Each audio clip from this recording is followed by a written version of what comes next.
Good afternoon, everybody. Hope you're having a great day today. The sun is shining if you're here in Columbus, Ohio. I know we have people watching from all over the country, which is really exciting. My name is Jill Andino. I'm super excited. We're kicking off the third Pelotonia Live today. These have been really exciting for our team to get to interact with the community and share a variety of topics that we're really excited about. So today you're going to hear from our friend Stephanie Urrutia, and she is the Senior Culinary Educator at the Wexner Medical Center. But her expertise and her services really span all of Ohio State's locations. So she's supporting the James, she's supporting the mobile food truck, and of course the Wexner Medical Center and all of their outpatient facilities. So there's a ton of talk and articles and recommendations that are coming out seemingly every minute on how you can really improve your wellness. And that might look like mental, physical, emotional, whatever it is. So today, the wellness that we're going to really focus on is what comes through your diet and your nutrition. So no one better than Stephanie to share that with us. So I'm going to bring her and Doug up on screen now in a moment. Everything that Stephanie shares today, her recipes, recommendations, we are going to be sharing those in a blog post that will go live tomorrow. So if you are watching and you're thinking, oh man, I really want to make that right now, this recipe will be available to you here shortly. So without further ado, we will bring up Stephanie. Hi, Stephanie. Hello. Thanks, Jill. Yeah, thanks so much for joining us. And we've got Doug here. How's it going, Doug?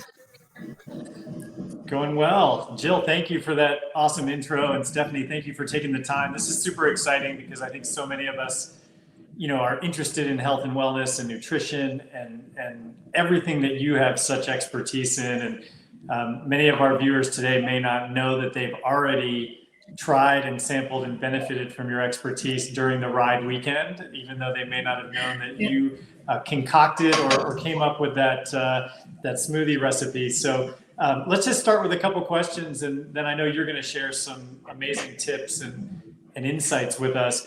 But as the Senior Culinary Educator at the Wexner Medical Center, what does that mean? What do you do on a daily basis that you can share with us? Yeah, and so that title is pretty all-encompassing, I think, with my different skills. So kind of with the day-to-day, I've got my culinary degree. I'm a classically trained chef, and I'm also a registered dietitian. And so I wrapped up my program for nutrition and dietetics at Ohio State last year. And I was fortunate enough that with our program that we do with the Mobile Education Kitchen and with the James Instructional Kitchen, they were looking for a chef-dietitian combination. And so it worked out really well for me that I was able to kind of jump on board before all those programs kicked off last summer. And so a lot of it we'll do with our day-to-day is like recipe development for seasonal kind of fresh fruits and vegetables, and how you can work that more plant-based diet into your day-to-day diet without really cutting out anything in general. And so it's plant-based. That is a question that we get a lot, is what does that mean? And so it's not vegan, it's not vegetarian. It's really just working more plants into your day-to-day. So it's breakfast, lunch, and dinner. And so you can still, if you just get a hankering for a hamburger every now and then, that is all right. That can still work into that diet if it's something, that you enjoy or that you get a lot out of when you do eat it. It makes you happy. That's perfectly fine. But instead of having that, Monday through Friday throughout the week, maybe just one day a week and filling in fruits and vegetables with those other meals that you're consuming. And so day to day, we'll go out into the community on the Mobile Education Kitchen, and we'll do demos right in the community. So depending on what they've got, like we'll go out to farmers markets a lot and kind of different schools and say, this is what you can make with the ingredients that are available to you. And then with the educational kitchen, in the James, that's more focused on oncology and more immunocompromised diets. While patients are going through treatment, what we can do to get them the most nutrient-dense foods that they're able to consume orally before they were to switch to maybe a supplement or something that's not quite as enjoyable and say on your day-to-day. And so something that's more just nutrition focused all the way around. So really great, easy to follow recipes, not too obscure, but they taste good and they're good for your body. So that's kind of our general goal. So you're basically working in two very distinct areas. It sounds like you're doing so much on the clinical side for patients and individuals who are going through therapy, but then you're also out in the community working from a prevention and behavior change standpoint to just increase the health and well-being of our community at large. Is that accurate? That is accurate. Yes, it's pretty spot on for what we do. Yeah, so it's cool to see it all the way around. tell us a little bit more about the mobile kitchen, because so many people who are joining today have seen it at the ride, they've seen it at the opening ceremony or at the finish line. I actually, along with my family, have the Pelotonia berry smoothie that tastes so good at the end of each ride with us. I will tell you that my daughter asked what the ingredients were, and when we got to some of the greens, she was not so excited, but she said it tasted great. So maybe this is a way to increase plants in her diet.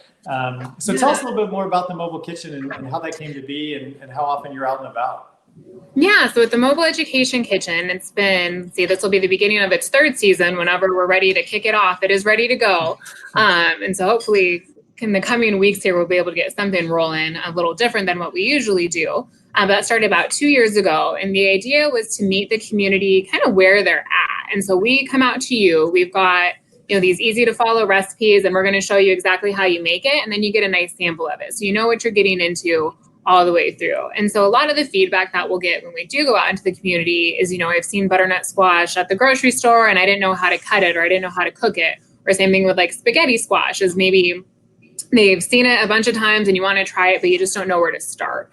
And so what we'll try to do is incorporate usually seasonal ingredients as best we can, but just those local ingredients as well, because it tends to be cheaper. It's lots more nutritious if it came from the Columbus area or whatever area that we're in, and go ahead and show people just how do you cook with that and what do you do with it. And so we go pretty far and wide. I'd say last year we did about 96 events, I believe. Started about the middle of April, and that ran us through the middle of November. And then we went up as far north as, I believe it was Green Springs, Ohio. We were up pretty far that way, just out on this beautiful farm, and we went ahead and did some sauteed veggies up there. And so we like to meet people with, whatever they have going on. It's usually myself and my counterpart, Katie McCurdy's coming back next week. She's our other culinary educator. And one of us will do like the cooking portion, and the other one will kind of just fill in with some nutrition tips and facts about why we use those ingredients and how you can add more plant-based, just food in general, into your diet. And so it's a pretty nice way to connect with the community and say, we don't want to see you in the James. We don't want you in the medical center. And this is how we can kind of prevent that. And if you're there, we're still there too. Like we mentioned with the educational kitchen, I'm in the James and saying, we've got you all the way around. So that comprehensive layer of care to it. And so it is a pretty good time to be able to get out and interact with our folks in the community. And I'm able to, as a dietitian, kind of field their different nutrition questions they might have and answer those a little more on the fly, and, give them and say some clarification on things that, like we talked about, you get a lot of different articles, especially right now, about different wellness things and health things. And it's hard to almost myth bust and know what's accurate and what's maybe more of an opinion. And so we do a lot with our evidence-based research and evidence with our ingredients and our nutrients that we use when we go out there. So it's a good time to enjoy our community engagement. That's awesome. You mentioned this earlier, but I think it's so interesting because given, again, the Pelotonia brand and community, you have this really interesting background, right? So you've got the sort of exercise physiology piece, but then you're a trained chef who spent time in Napa, and you've got the nutrition piece. So how do you weave all that together to sort of provide the best guidance or information that you can? Because again, you have this breadth of knowledge that I think is so interesting and so helpful to all of us. Yeah. And so a lot of it is kind of reading through those lines of where people are at. And so especially for Pelotonia, that is across the board, I think one of our favorite events and our favorite things to bring the truck out to. And everybody loves that smoothie. So that's always really nice. But a lot of that too is when we designed it, kind of pull into these different backgrounds, like you mentioned that I have. If you want to make it taste good, you want to make it easy to make and nutrient dense. And then especially once you've got off a bike ride like that, or you've been riding 100+ miles and it's kind of warm out, and you've been sweating, you want to make sure that you refuel appropriately. And so with that drink in particular, it's something that you look at if you're doing a triathlon, or like you said, you came off the Pelotonia ride, or maybe you've just been like hiking, like I'm from Colorado originally. So if you hiked a 14er that day and you came up and down and that was a good 6 to 8 hours, it's something good to refuel you with. And so with the ingredients that we have in it, we've got it on the recipe card that we'll upload a little bit later, like Jill mentioned. So that'll be available to all of you that are viewing in. But with that one, you want to make sure that you've got a good blend of carbohydrates, of protein, and then a little bit of fat to help your muscles recover. And so usually you want to enjoy that within, I'd say, about 30 to 45 minutes post your ride. And so that's why we're right there and we meet you at that finish line. So you can grab that drink and you can start to refuel your body to help your muscles rebuild. And so we use a lot of berries in it. And so kind of whatever berries you can get your hands on, because they're also antioxidant rich. And so getting those antioxidants back into your system as quickly as possible, it helps just rebuild those muscles and refill you from there. And then we add in a little bit of plant-based protein powder. So that increases the protein level to it. And then there's just a little bit of fat naturally from the different vegetables and from the plants that we put into it. And then we do a little bit of salt. And so on our nutrition breakdown to it, it shows you magnesium and potassium and sodium, because those are the things that your muscles are using while you've been biking that long and keep them firing. And so you want to go ahead and make sure that you replenish your stores there as well. And so a lot of it, yeah, like you mentioned, we did put a good amount of thought into it. We kind of went back and forth with quantities for taste. And then we snuck that spinach in there. That one's always the kicker from people. It's a great iron. And it's in there to help you refuel and recover as well. But it's a nice way, kind of like you mentioned, we'll get that from kids a lot, where you almost trick them into getting their vegetables or getting their fruits in for the day, because you get a good quantity once you get through that whole smoothie all the way to it. And so it comes out really nicely, I would say. That's so awesome. Another smoothie that I'll do a little bit later on that's a little less carbohydrate heavy, but also full of protein. Not proteins, full of fruits and vegetables and a little bit of greens in there as well. Well, on a hot August day, it's pretty phenomenal. So thank you for helping to replenish our bodies during the weekend. We're going to get to questions from the community in a minute. If you have a question, you can hit the Ask a Question tab at the bottom of your screen. And I know you're going to show us some stuff in the kitchen, but one quick question before we get to that.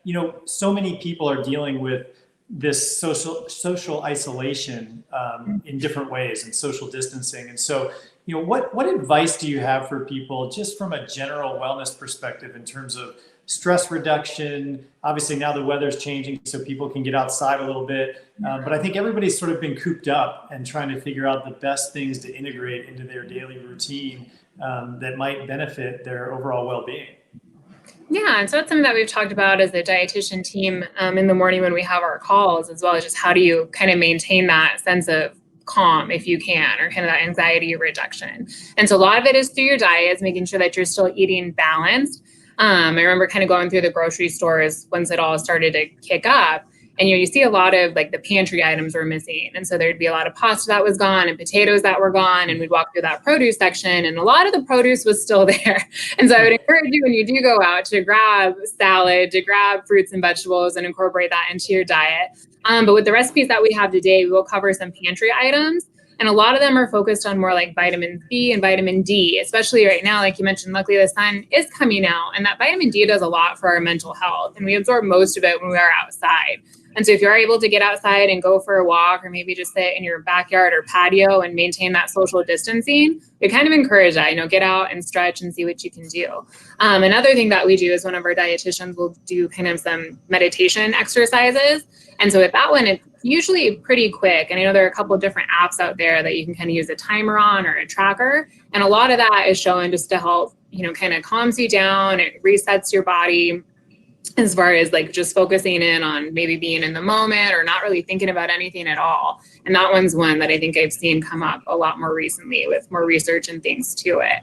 And so that'd be my other suggestion. If you start to feel overwhelmed, sit down for a minute and kind of just take some time to yourself, and that'll help out. Or any activity that you can do that, is calming to you. For me, that personally is cooking. So it's been kind of nice to sit down and come up with these different recipes out of things that I have in my pantry or things that are available to us. And everything that we'll use today is just from the grocery store. There's nothing too fancy about it. It's all stuff that you can go through any big box store and pick up on your way out the door.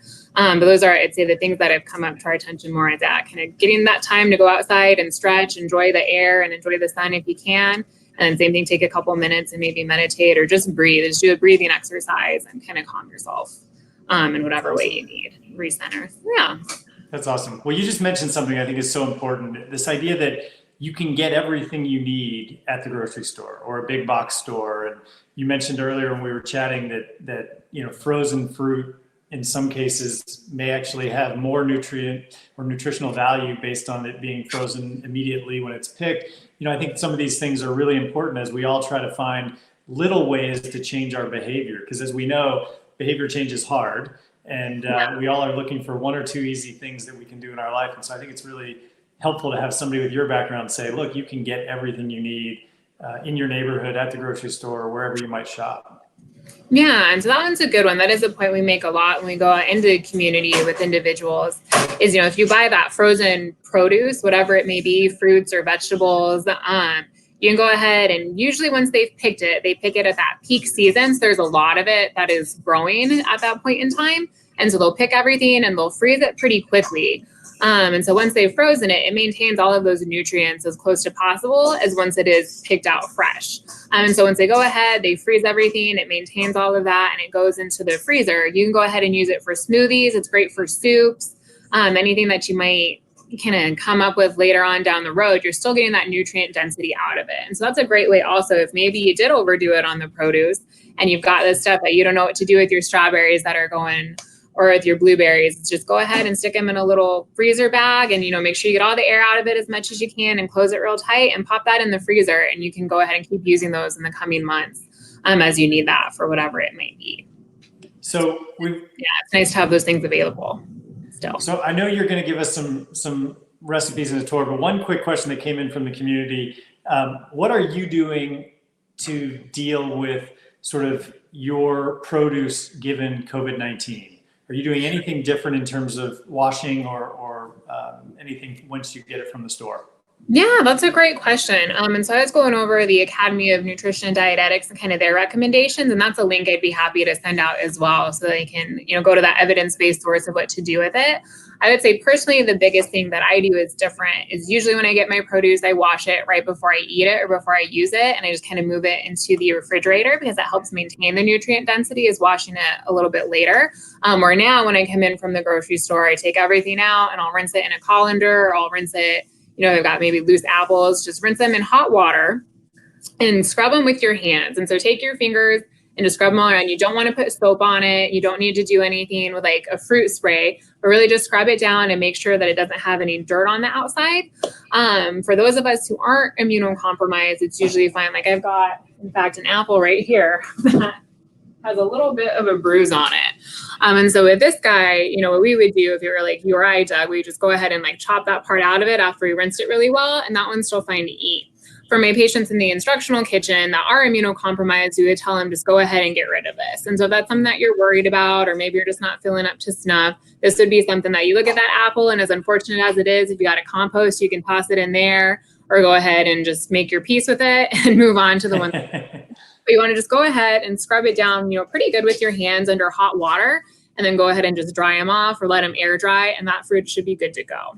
And so, yeah, I know I've seen a couple of things out there as far as, do I need to wash my fruit with soap or sanitizer or anything? And you don't need to do that. Just that water, kind of like when you are washing your hands now, as warm as you can take it or as hot as you can take it, and that'll get rid of a lot on the outside. Awesome. Quite a bit. That's great. Again, super practical advice for all of us who are navigating the unknowns of this unprecedented time in which we're all living, and just appreciate the insights. So what do you want to show the community? You obviously are in a kitchen now. Yeah. I think you have somebody there helping you as well. I do. Which is awesome. And give us a sneak peek behind the curtain, I guess. Yeah, of course. And so this is one of my favorite kitchens that we have in the nutrition services section of the hospital. It's got a lot of stuff just right access and available. It's our recipe and development kitchen. So I don't formally work out of here usually. But what we've got right now is we're going to do our green tea smoothie that'll come out with the recipes tomorrow. And so that one's really nice because it's full of antioxidants. We use as a low caffeine green tea, which has been studied to kind of help with that stress reduction, which is something I think we could all use these days. And it's got a little bit of honey in it and then some walnuts on top. So it's a little more balanced than maybe some other smoothies that we get. And then I have my coworker, Carmen, is in the back. He's one of our student workers. He's fantastic. And he is just whipping up some of the other recipes. So we won't go through them how you would make it, but you can see how that thing comes out from a nice pantry perspective, or just a different way to incorporate, maybe that fifth jar of tuna or can of tuna that you bought and you don't want to eat it in a tuna noodle casserole anymore. But I'm going to go ahead and I'll move over my computer here, and you can kind of see our setup in the back. So there's that full kitchen. And we've just got the lineup here of those different fruits and vegetables and the produce that we'll use. I'm going to put on my chef's jacket so I can try and stay clean. And so what we've done beforehand, and I guess you didn't get to see, is we've got just these frozen fruits and vegetables. And I'll kind of move down so maybe you can see me still as we work. But so all of these are just frozen strawberries, frozen raspberries, frozen blueberries. This is some fresh spinach here, and you could use fresh or frozen in this recipe, whatever you have on hand. A little bit of honey, and then just some chopped up walnuts that you can top that smoothie with if you like. And so with the recipe that we actually have sent out, I've got it as a blackberry, but we didn't have any blackberries today, so we're using raspberries. And so what we like to say often is the recipe is the guidelines, which is something to get started with. And then you can evolve it from your taste from there, whatever you have available. It's just kind of a good basis to get you going. And so this one's really very simple. What I'm going to do, you can all see my hands working here, is we'll go ahead and we'll just toss that green tea right into the blender. And so this was just that low caffeinated green tea that I mentioned before. And you can go ahead and use it while it's warm, or we went ahead and cooled it down.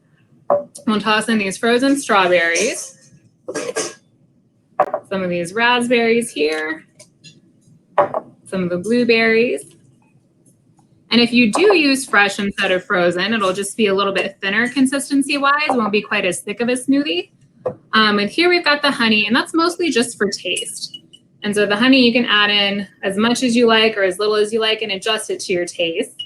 Again, for those on an immunocompromised diet that I would work with, instead of honey, we would do maple syrup. And so we've got this just right here. I'm going to go ahead and fit that down on the blender. And this one really doesn't take too long. And so to blend it, you want to make sure that it's even all the way around. And that guy is pretty good to go. And so with those berries, I thought a little bit from when I had it beforehand, but you can see they blend up really nicely. If you want it smoother, you can leave it in for longer. With this one here, it is a very powerful blender. And so it gets everything at once. If you were to use maybe a Ninja or like a bullet blender, what you would want to do is add all the frozen ingredients first, or I'm sorry, the frozen ingredients last. And you would go ahead and put in like the spinach and the honey first. And that way when it blends, they would be the first thing to get blended. And then we've got that just right there. So it comes out, kind of got all those different nutrients in it. Kind of see them in there. It's a nice, pretty red color. So almost like the Pelotonia smoothie, which we'll show you in a minute. And then if you want to add a little more to it, you can go ahead and just toss some of those walnuts on top. And they'll settle up on top there. And they add a little bit of protein, a little more antioxidants, and some fat right into that smoothie. So it makes it a very balanced snack by all means. And so I'm going to go ahead, I'll get this out of the way. And then my coworker Carmen here is going to come up and he'll show those other plated recipes that we have. And feel free to ask any questions if anything comes up, of just how you would make that or any substitutions. You're making it look too easy. Let me know, right? Once we go ahead and line everything up with these mason jars here, so kind of making sure you have everything you need certainly helps out. That's awesome. I mean, what a great healthy smoothie or snack for the community to witness. And again, you're making it look easy, but it really isn't that complicated and can add a lot of nutritional value for all of us. Perfect. Yeah. And so it is kind of, you said, I got a hand here by all means, and Kerman certainly helps. Yeah, he's just right there. He's great with any questions if you have him as well.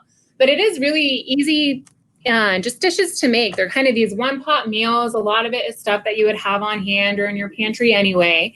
And so it's just a different way to look at those items.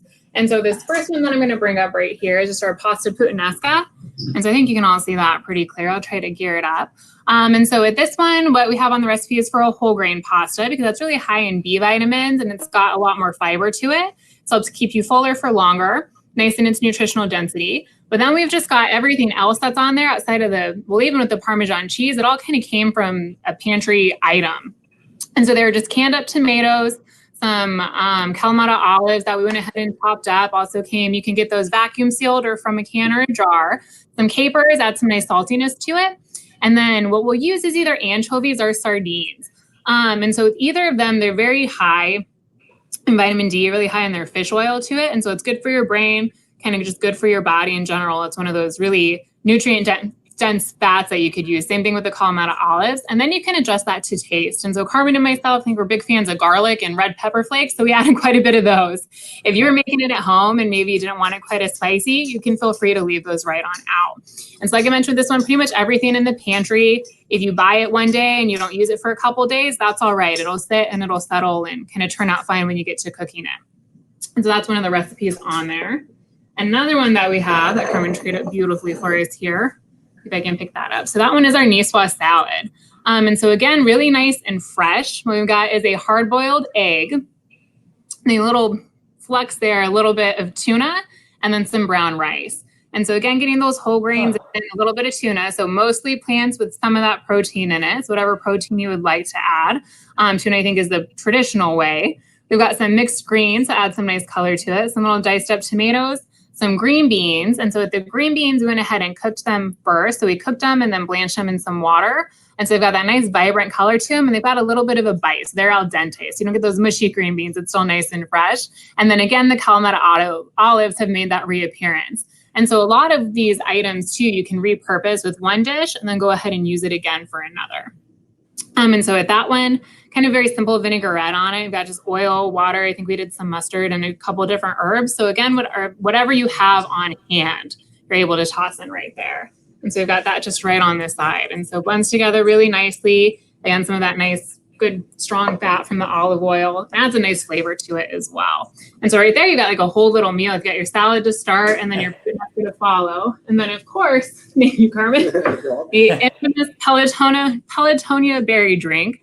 And so this one right here is similar to that green tea, but a little bit carbohydrate heavy. And so I do like to emphasize with this drink here, it really is after you've gone on a long run, gone on a long hike, or you've done something where you need to replenish your muscles. But it's a good kind of snack drink. Otherwise, if you were to use that green tea smoothie, that would be the one that you would want to go for. Is a green tea smoothie on a light day, maybe this one on a heavier day.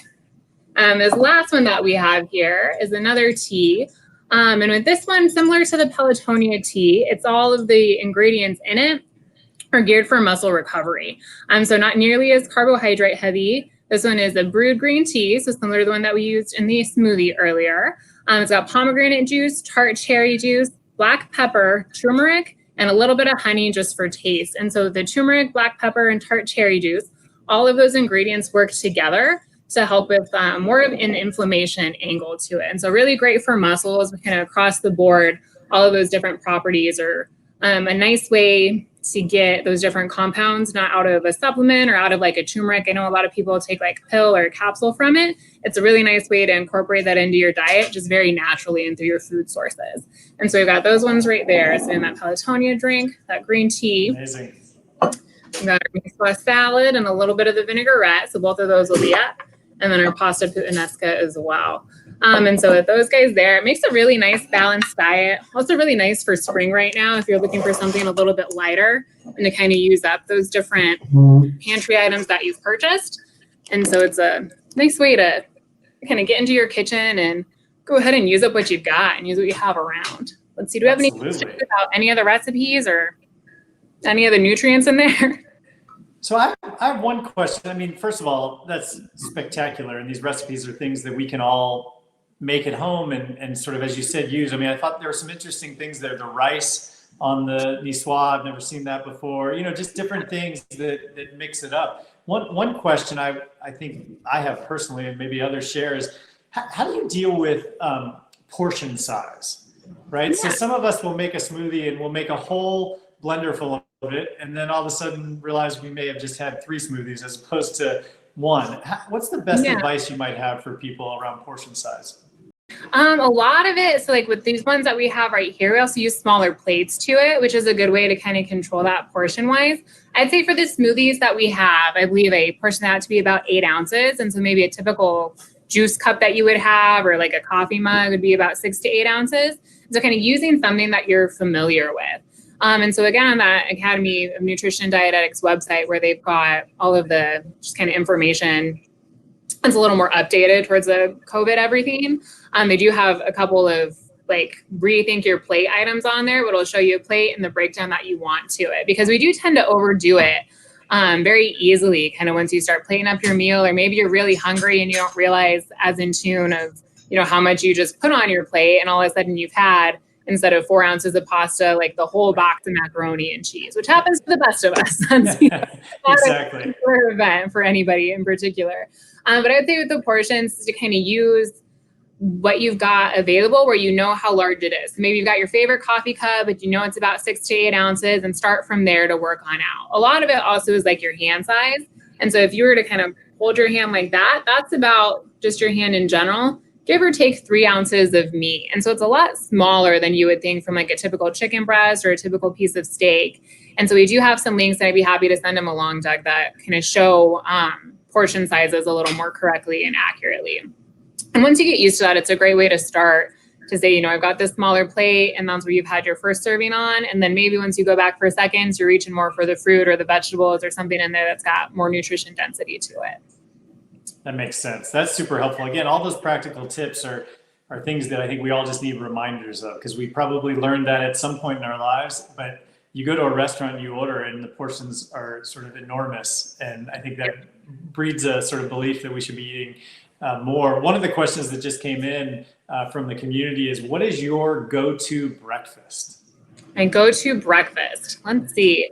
Kind of depends on, I guess, the day. And so if I'm on the weekend, I'll usually sit down with like some oatmeal, or I'll make something out of some eggs, usually, if I've got time to sit down and cook it. If I'm headed into the medical center, oftentimes I'll try to do like an overnight oats. And so you set it up the night beforehand and you're ready to take that out the door with you. Or you want things that are just more balanced. Like this morning, for example, I did, I think, a piece of toast. So a whole grain toast, lots of seeds to it, and tablespoon of peanut butter, which is never as much as any of us want it to be, but that is the portion size to it. And then I top that with a banana. And so that way you've got some protein, some carbohydrates, a little bit of fat. And I think it's important to try to add in a fruit or vegetable with every meal. And so a banana, an apple, some blueberries, anything that's got that all the way around is a great way to do that in the morning. And then maybe if it's like a Saturday or a Sunday and I've got more time and you're making eggs, you go ahead and toss some vegetables in there. So saute up some onions, some bell pepper, anything that you can like blending into your eggs is a great way to do it. And so that would be, I would say, a good way to make sure that you've got a balanced diet while you're moving out the door. That's awesome. One quick question back to the smoothies. You said that you use sort of a plant-based protein powder. Yes. Any advice or guidance on sort of that front in terms of the quality, or sort of what types of powders are better than others? Yeah. And so a lot of it is when you go ahead and you buy those proteins, or when you're at the store and you're looking at everything. Now I would encourage you to do it online before you get to the store. So you're going to all the different powders and see what's in it. But when you turn it over onto the back on the nutrition label, it'll have a breakdown of all of the ingredients. So it gives you, you know, the calories, the protein, and the fat. And if you go to the bottom, it starts with the ingredient that they use the most of, and then it goes through everything else that's in there in order of decreasing quantity. So the highest quantity is the first ingredient. And as you read your way through the label, it'll have the other ingredients to it. So maybe you pick up that protein powder and the first thing that you see on it is, you know, cane sugar or granulated sugar. You put it back on the shelf because that's not what you're reaching for and that's what you're looking for. The one that we use, in fact, is mostly, I want to say, a pea protein powder. It's typically what that first ingredient is, or like a soy casein. And so if you're looking for just that pure plant-based, that would be the place to start. Oftentimes there will be like chia seeds in there as a filler, which is nice because it adds in some fat and it's a little more filling that way. And those ones are very, I'd say, nutrient dense as far as their plant-based protein goes. Super helpful. So the takeaway there is, if sugar is the first ingredient, probably not the right one to start with. Yes. Yeah. One of the questions that just came in is just sort of from an overall perspective, if somebody was training for Pelotonia and, you know, they've got 100+ days, sort of, how do you think about that trajectory in terms of nutrition and guidance? I mean, is it really about what exercise you're doing on a daily basis, or is there some overarching recommendation for sort of the whole period of time that might be helpful to somebody who's training? I would say if you're that far out still, a lot of it is important to just make sure that you're kind of cross training. And so while you are getting all your rides in and kind of building up your stamina, make sure that you're, you know, sneaking some yoga in there, some sort of stretching and other forms of exercise, maybe some calisthenics, just something to, you know, stretch your muscles out and make sure that you're activating everything that you can. And that's something that, you know, I think we kind of forget about just as we exercise in general, is you're really stuck and you have your favorite routine or your favorite program that you go through and you're not paying attention, where maybe if you're doing a lot of yoga, maybe work some weights in there every now and then, or if you're running a lot, kind of work in weights and yoga and stretching. And so just taking care of your body on the whole. Nutritionally, I would say it's important to still refuel after you have gone and exercised. And so a lot of it is just making sure, again, kind of like with that breakfast, that you've got a balanced snack. So whether that be trail mix and you get some great fat and protein and carbohydrate as you're reaching for that, because you've got like a fruit and nut trail mix. That one's a good one. Chocolate milk and kind of the benefits of just drinking in a regular portion of chocolate milk is another good one. It's got a little bit of everything in that breakdown. I'll try not to tell my kids that. Yeah, right? That one's important on the chocolate milk. That one can get carried away quickly. When you're training for something that long, you do want to make sure that your intake of calories is, that higher quality of everything once you're post-exercise. And again, kind of like with the smoothies, you want to make sure that you get that in from about 30 to 45 minutes onward, just to help rebuild and refuel your muscles from there if you can. Additionally, if you don't have anything like that around and you're, out in the middle of wherever and you got like a gas station and you grab a Gatorade, that would kind of be the time to do it, as well as after a longer workout or a longer exercise, to get those electrolytes back in, to get those carbohydrates back in, and to start to rehydrate yourself from there. That's awesome. What is your take? I mean, I know it's sort of in the mainstream media a lot these days, but what is your take on this intermittent fasting or sort of reduced time period of eating throughout the day? I mean, I'm curious to know what your take is on that. So the research is still coming in on that one. I know it is being a little more heavily researched. What I would say from people that I've seen kind of trial it or go through it is, if you are someone who, you immediately wake up and eat and you just find that you're miserable while you're going through the intermittent fasting, that diet really isn't for you. And that wouldn't be the time to try it. Especially if you are exercising and you're kind of gearing up for a race like Pelotonia, you want to make sure that you're consistently fueling yourself. And so for the intermittent fasting, I think it does have a couple different health benefits to it that they're still studying and evaluating to see who it might work for. And so kind of like with any diet, if you're trying a new one, maybe try it out for a week or so. And if you start to find that by the end, you're really missing something that is good for you. Like if you wake up and you want to have an apple and some peanut butter, that's a great snack. There's really nothing wrong with that, with an apple, almond butter, whatever that may be. And so if you're just holding out until 9 a.m. because that's when you're kicking everything off, then you're really not doing yourself any favors. And so a lot of it is, I'd say, speak to a dietitian beforehand, just an outpatient dietitian, or find someone, if you are in the hospital, like an inpatient dietitian, to see if you can chat with them about it before you were to start any diet plan. And they can really guide you into what might work out and kind of see what your goals are from it. That's a big one, is what are you personally trying to accomplish before you just jump into a diet that may be a little more of a fad diet and less of a lasting diet to it.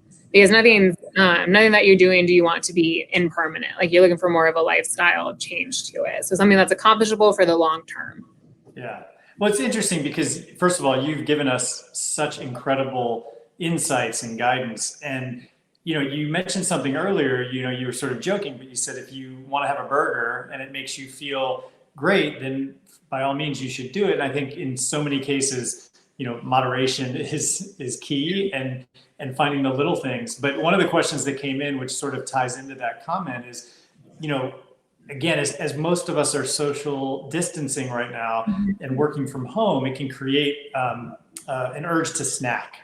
Yeah. It can create an urge when you're really close to your kitchen and you're there all day, and so what do you recommend from that perspective for sort of in between meals, or sort of how to manage our impulses or our urge to snack during this time of stress? Yeah, that happens to the best of us. I would say for sure to be mindful kind of when you do reach for those snacks. And so maybe, you're craving chips because you want something crunchy. If you've got a little bit of time where you can sit down and you have some celery or some carrots or an apple or something that you could reach for first, go ahead and give that a bite and kind of see if that satisfies or satiates your hunger cravings, or that craving for something to crunch on. If you've had the apple or you've had some celery on it and it's really not doing it, then go ahead and grab the chips and maybe grab like a handful of them to start and put it in, I would say, a plate and a bowl on a napkin and eat it from there. But instead of just sticking the bag out in front, and just not mindfully going in and just hunkering down on the chips, be a little more conscientious of it. And that's kind of a difficult way to start, because what do you say, kind of throw this word mindful about, and what does that mean exactly? And so a lot of it is just doing like more snacking with intention to it. And so a little bit less of, grabbing for the first thing that you see, but really thinking it through. And so right now, if you got the time to do it, which I think most of us have more time than we'd like to, look into our refrigerator and evaluate what's inside of it, kind of see what you go for. And then maybe you do have something, you know, that's more of you see that it's really routine, because a lot of us will do that. We'll get stuck in the same rut. If you have the same 3 vegetables, the same 3 proteins, now again might be a good time if you're at the store and you're looking through the produce and there's some that you usually wouldn't buy, go ahead and pick up a small quantity of it and take it home and see if you would like it. It takes a little while until you get used to those different flavors and those different fruits and vegetables. And so it takes probably, I'd say 2 to 3 introductions before you're really used to what that might be. And that's just a great way to improve the variety of food that you have in your diet as well. But yeah, I'd say start with something maybe a little more healthful and nutrient dense before you turn to the chips, or, you know, really start funneling in something that you wouldn't if you were at work.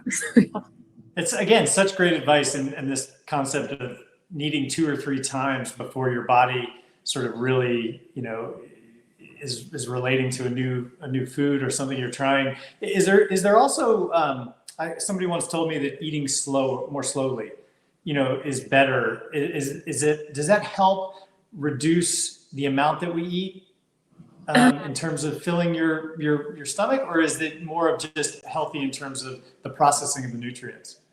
A lot of it is just kind of slowing down to chew everything. So you're making sure that it's well chewed before you swallow it, is a big portion of that. Because I think when we tend to eat faster as well, you know, depending, especially kind of when you're younger, and you see it a lot more like with high school kids when they're just really packing in food that you don't feel so great down the road. So some of it is just that you're chewing everything appropriately, so you don't have any digestive issues just because you weren't as thorough as you could have been. But a lot of it too is, again, back to that mindfulness, like you mentioned before, Doug, is that you're thinking about it. Like once you've chewed everything and you kind of stop and you're taking your time, then it gives your opportunity for your kind of stomach to come back to your brain and say, you know, maybe that's enough. Maybe we're full for right now. And so if you think that's enough for the time being, and you've had, you know, a good salad for dinner, and you pop the rest of that salad in the refrigerator, and a half hour later you find that you're hungry again, your salad is still there waiting for you. And so you're able to kind of pull that back out and finish it from there. But a lot of the times that when we eat very quickly, you end up full, and that hasn't cued back to your brain yet to say, hey, we've had enough. This is what we needed, and we're good from there. And so your body is usually very intuitive, I would say, when you are kind of fueling yourself with what it needs and what it wants. And you'll kind of find that too, is if you've gone for a while without a certain nutrient, maybe you start craving it in that capacity. But I think we've all had that day on Thanksgiving, or, you know, during the holiday season where you just had a little bit too much, and then you feel it like half hour later on. Or if you would have slowed down and then had that second helping of turkey, might have felt a little bit better down the road. Exactly. So there's a lot of questions coming in. Let me just fire off a couple of them, because I know we don't want to keep you from your day job. And this is so super helpful. But one of the questions that came in was around sort of food dyes and preservatives, especially as they relate to like sports drinks. And your take on that. So I do know of a couple companies that are more focused in on that natural ingredients to it that kind of give it the color or give it the flavor. And a lot of that will pertain to like a flavor fatigue. I am not entirely sure if I'm allowed to name drop those companies, and so I'll talk to you about it later, and maybe out there. But I know, like with Gatorade or with Powerade, they do have that color additive to it. And oftentimes it is that you just get the fatigue out of it. And so you don't taste that the same by, like, you know, the 5th sip or the 8th sip, and you're just kind of hunkering down on it. And then it alters your taste buds a little bit too, where you'd rather have a little more of a natural flavor going on to it. And so it's not ideal if you are able to make some sort of recovery drink at home and use, you know, whole fruits or antioxidants and add a little bit of salt into it. That would be a better alternative. But sometimes that's just what you have, is you've got, you know, your Gatorade and you're running out the door. But I do know companies that'll run by you later and see if we can totally as well, or different ones to look at. But no, super helpful. Thing for you, but not. It'd be better if you could make it yourself. One of the other questions that just came in that I think a lot of people ask and can relate to is sort of just your overall take on caffeine and alcohol in terms of just overall sort of diet and health and well-being. And so again, with that, just in moderation for everything, kind of like I mentioned with the low caffeine green tea, that's what they had studied to kind of be more of a stress reducer, or more of a, like just something that's more calming in that aspect. Because with certain people, again, it's kind of individualized, where if you had too much caffeine, that level is different for all of us. And so with it, I would say with alcohol, the current recommendation is still, you know, no more than 2 glasses of like 2 glasses of wine or 2 beers for men and no more than 1 for women every day. And that's moderation to it. And so it's either staying at that or beneath it. And that's just kind of something to keep in mind from there. And so if you do tend to go over that quite a bit, kind of something to look at, moderation on the alcohol is like the big one, which is again, kind of hard right now. If you're just at home all day and you're sitting out on the couch and, you're out on your porch and that beer is calling your name, kind of be conscientious about it again. And then with caffeine, the last time that I studied it, the excess was considered 6 or more cups a day. And so that's my most up-to-date knowledge on it. That may have changed in the last, I believe, year or so since I looked it up. But again, that's looking at, 6 ounces of a cup of coffee, or I forget exactly what it is for soda. But again, just kind of keeping that more in moderation. And so if you're really overdoing it and you find that you get the shakes or something coming from it, maybe start to pack down on it. So you don't have to cut cold turkey by any means, but just kind of slowing down on your caffeine intake that way. Yeah. It's amazing when an article comes out about a research study that shows, the benefit of red wine or dark chocolate or caffeine that, social media just lights up and people say, I told you this was good for me. Yeah, exactly. Moderation is always better. Still with moderation to it, exactly. And red wine, like you mentioned, that's full of antioxidants, kind of like these drinks we have here. It comes from the skin of the grape, like the skin that you get from all these fruits, like grapes are a fruit. So still, just in moderation all the way around for it, like with anything. Okay, last question before we let you go. And this came in from the community just now, really around the timing of eating before a long run or a long ride. Like, what's the best guidance for how far in advance people should be sort of fueling up? Usually with that one, you want to eat something that's a little bit easier on your digestive system. And so let's see, like, for example, the first thing that came to mind to me is like, they have like those granola bars that are like more of a softer bake on the outside. It's kind of like a soft, chewy granola bar, and maybe it's got a fruit filling to it. That would be something more to snack on before you geared up for your ride, and maybe to take one with you while you are riding to have something to fuel your body while you're going. First, when you're done, and you would grab more of a protein bar to kind of recover. And so a lot of the times you want something that's easier on your digestive system, so more of a simple kind of carb, protein, fat breakdown. And so that way it's quick fuel for your muscles while you're riding. With that one, I would say the time frame on it is whatever works out for you, where if it's not going to irritate you while you are going on that run, to kind of start beforehand. And so maybe if that's a half hour, that's perfectly fine. If it's closer to 5 minutes and your body is able to process that easily, then that would be all right to do it then. But yeah, you do want to make sure that you've got something in you before you were to jump onto a big bike ride like that. Super helpful. Stephanie, I can't even begin to express our gratitude. And let me just say, I know you're working throughout this pandemic. We just so appreciate what you do and what your colleagues do. And I think the community is so grateful, but also the patients at the medical center and at the James are so fortunate to have somebody with your background and experience and expertise. And again, just so appreciative of all that you do for the community, for Pelotonia, and the patients and families in need. And during this unprecedented time, we hope that you and your family are safe. And just can't thank you enough for sharing your wisdom. And as you mentioned, and as Jill mentioned, we are going to have all these recipes up on our blog tomorrow, and we'll make available additional information that you mentioned today. So with that, I want to say thank you, and I'll turn it back to Jill to close us out. Of course. Well, yeah, thank you so much for having me. I appreciate being here. Like I mentioned, I wrote down a couple extra things to kind of send over recipe and just information wise that came up while we were talking. But yeah, I appreciate being here, and I'm happy to help out in whatever way we can. Awesome. Thanks so much, Stephanie. And thanks, Doug. Not much to kind of wrap up other than what was shared. This content will be out soon. We'll let everybody know. It'll be on our Rise site, which is linked at the bottom of your screen here. We put on some new content this week that we hope you'll all check out. So thanks so much for joining, and we'll see everybody soon. Thank you.